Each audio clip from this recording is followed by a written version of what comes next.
What up, folks, and welcome back to my channel. It's your boy BRANDO on this Trilly B TV, and it looks like the Critical Drinker has dropped another one, man. Yeah, I really loved the last one I did. Dude is just hilarious, man. He really speaks his mind to the core, so it's on the right, man. I keep reacting to him, man. And the latest one from him is Why Thor, Love, and Thunder Suck. The scene comparison, and yes, pretty much, you know, Love and Thunder was very mid, in my opinion, and in a lot of people's opinions.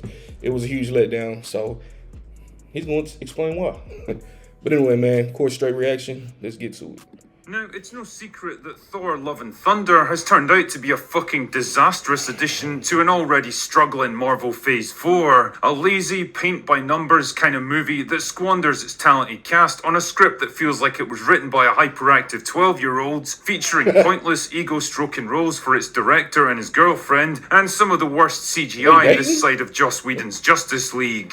But the more I think about this turd of a movie, the more I realise that it actually offers a pretty interesting opportunity to compare two scenes from the same director, which perfectly illustrate why one movie worked pretty well and the other failed miserably. And just to make sure that we're all on the same page, let's first consider what the fuck a scene actually is, how it's defined, and what purpose it serves. Well, at its most basic level, a scene is an event or interaction usually taking place within a constrained time period or physical location and involving one or more characters saying or doing things. Scenes are the building blocks of your story, and in the case of good writing, they should build on each other to eventually develop a cohesive narrative. Scenes can be used for lots of different things, and there's no absolute rules on what can and can't be done, but generally speaking, they fall into three main categories. 1. Advancing the plot. This is the simplest and most obvious purpose for any scene. Basically, something happens which moves the story forward in some way. 2. Character development. The scene provides an insight into the personality, backstory, or perspective of one or more of its characters. 3. World building. The scene tells you a bit more about the world the characters are part of, its history, its rules, or the general state of affairs. At a bare minimum, a scene should accomplish at least one of these things to be considered a worthwhile addition to the story. If it manages to do two of them effectively, then I consider it a well-written scene that obviously had a bit of thought put into it. And if it manages to do all three without feeling forced or contrived, then that right there is the hallmark of some pretty talented writing. Anyway, keep this in mind as we begin our little analysis because it's going to be important. So first up, we're going to take a look at the theatre scene from Thor Ragnarok. Now, I've said before that I've got my issues with this movie, but still the best Thor movie. Hands down. One thing I'll give it credit for is the writing is a hell of a lot smarter than the sequel, and this scene is a great example of it. The scene begins with Thor returning to Asgard in the middle of a crisis to find what appears to be his father Odin relaxing with wine and snacks, watching a cheesy play about his two sons. Strange stuff indeed, and very out of character for a stern and committed man like Odin. On the face of it, this scene might just be another goofy comedy skit in a film that's practically bursting at the seams with them, but when you look a little closer, you begin to realise that it's actually a pretty smart piece of writing. This scene works for comedy value because it's funny to see relatively serious actors like Matt Damon and Luke Hemsworth tearing the arse out of their performances as comically bad theatre actors. I'm sorry about that thing with the Tesseract. I just couldn't help myself. I'm a trickster. Yes, just so mischievous. I mean, it's not exactly going to have you rolling in the aisles, but, you know, it's okay, I guess. Yeah. They're recreating a scene that'll instantly be familiar to anyone who watched Thor 2, where Loki apparently sacrifices his life to save Thor. But the more the scene goes on, the more it becomes obvious that this is far from an accurate retelling of what actually happened. It's slanted in a specific direction, portraying Loki as the unsung, misunderstood hero, and Thor as the dumb, ungrateful brother who realizes his mistakes too late. It's over the top, self-serving and melodramatic, so why exactly would Odin of all people be indulging in it? Alright, I yield!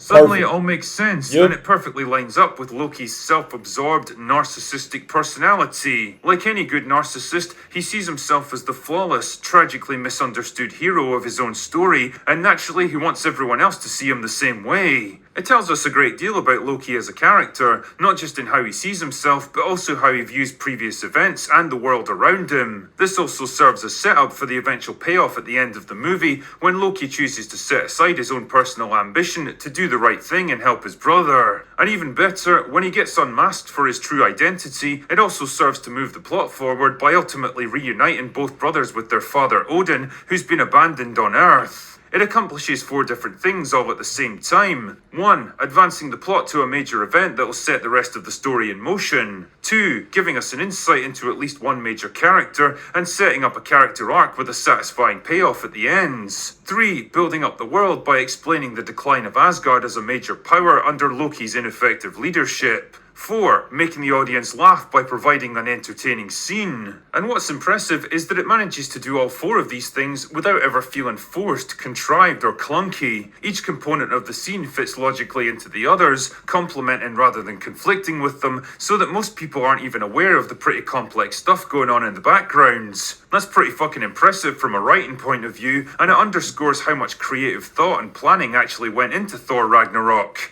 Almost like the writing team were actually good at their jobs. Now let's take a look at a very similar scene from Love and Thunder, which in this case was written mostly by Taika Waititi himself. I wonder how that'll compare. Again, it's a theatrical play being put on by the same characters, this time on Earth, playing mostly to an audience of human tourists. In this scene, it's covering one of the key moments in Ragnarok when Odin has one final conversation with his sons before peacefully passing on, and in return releasing Hela back into the real world.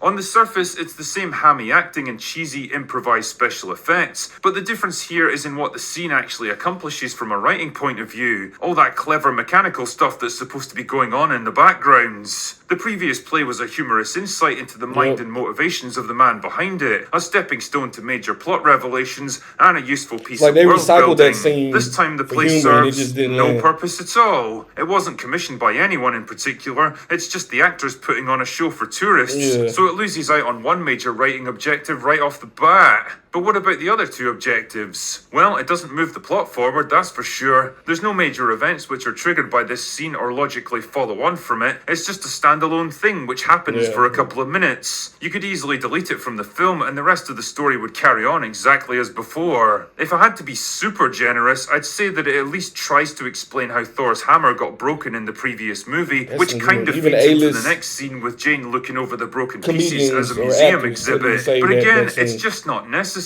because a single line of dialogue from this tour guide would have been more than enough to do the same job. Or integrate it into the opening monologue from Korg, since Taika seems to love the sound of his own fucking voice so much. Also, you have to question how valuable a summary of past events is at this stage in the franchise. I mean, really, how many people do you think are watching Love and Thunder that haven't seen Ragnarok already? It definitely doesn't help with the world building either. The film's trying to show us that the once powerful, galaxy-spanning Asgardian empire has become a tacky tourist destination, selling a cheap, bastardized version of their cultural heritage for a few measly dollars. I mean, if you were a cynical man like me, you could probably draw some interesting comparisons with how Disney treats Norse mythology in the MCU, but I suspect that's a level of awareness that Taika doesn't possess. The problem is that the movie's already established this stuff perfectly well with a montage of other scenes right before it. It's already planted the seeds in the mind of the audience, so this scene is doing nothing but reiterating stuff that they already know. And it doesn't exactly do it quickly either. The scene goes on for almost 2 full minutes, and believe me, you feel every fucking second of it. Why? Because it's not funny. It's not a subtle retelling of previous events with an obvious agenda at work. It's just a copy-paste from the last film. After barely 30 seconds, I was totally bored and just wishing the scene would end so we could move on. And things didn't exactly improve when Melissa McCarthy showed up as Hela.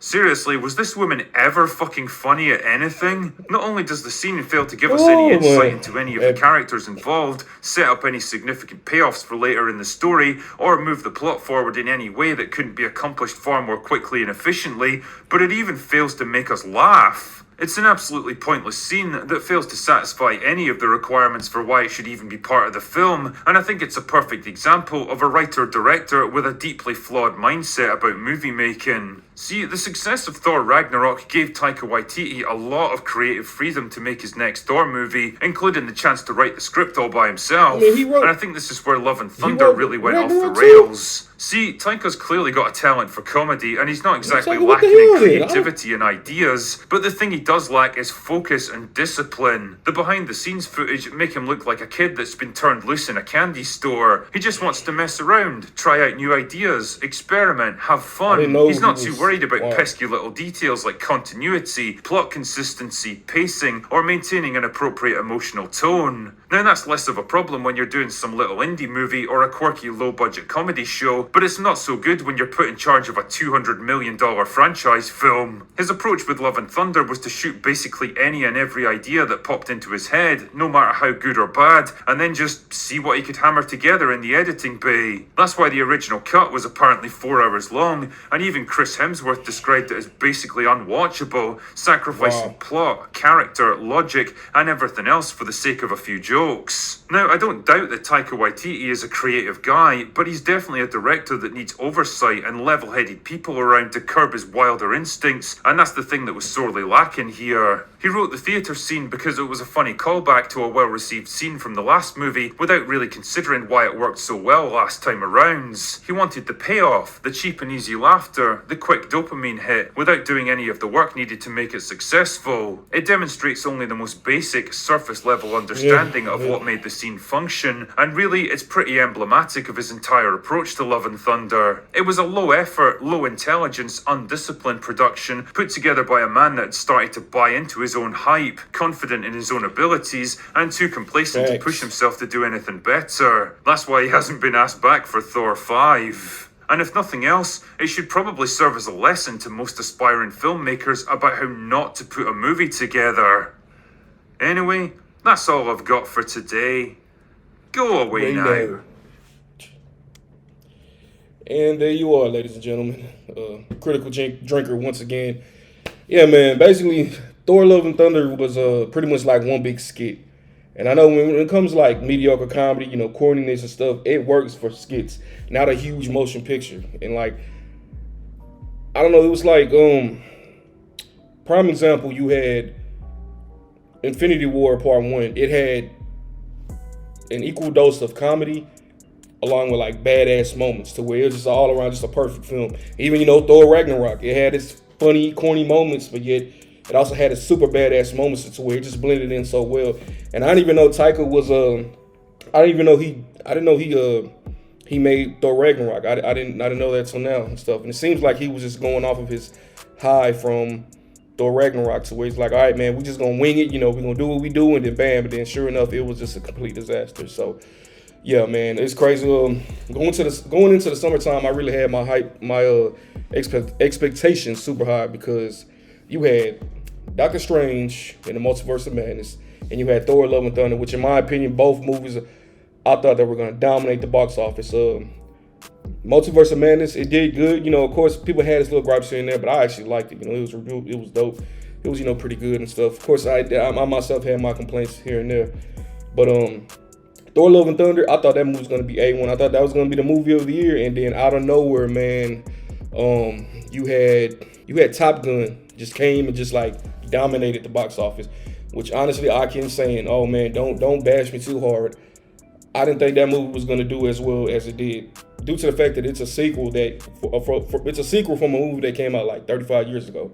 And I'm like, yeah, you know how it is when they try to bring back old movies and make a sequel. They wait years until they decide to do one, and it's gonna flop. And boy, was I wrong, man. Top Gun Maverick, y'all dominating. That's pretty much like the movie of the year. Everybody from young and old love that movie. So yeah, it is what it is, man. But I don't know. Hopefully they learn from their mistakes. Yeah, Disney right now, when it comes to the MCU, it's very mediocre right now. They're definitely falling off, man. And of course, they're nowhere near, you know, DC. You know, no shot to DC, but it is what it is. But yeah, I don't know. We gonna see, man. And hopefully they learn from their mistakes. And am I looking forward to Thor 5? I don't know. Depends on, I don't know who directs it, so I don't know. But anyway, this has been your boy Brando, man, coming at you with another video. Make sure you like, comment, and subscribe. Please, it's a must, man. As soon as you walk in the door, man, like the video. Appreciate the support. God bless, love all, and I'm out.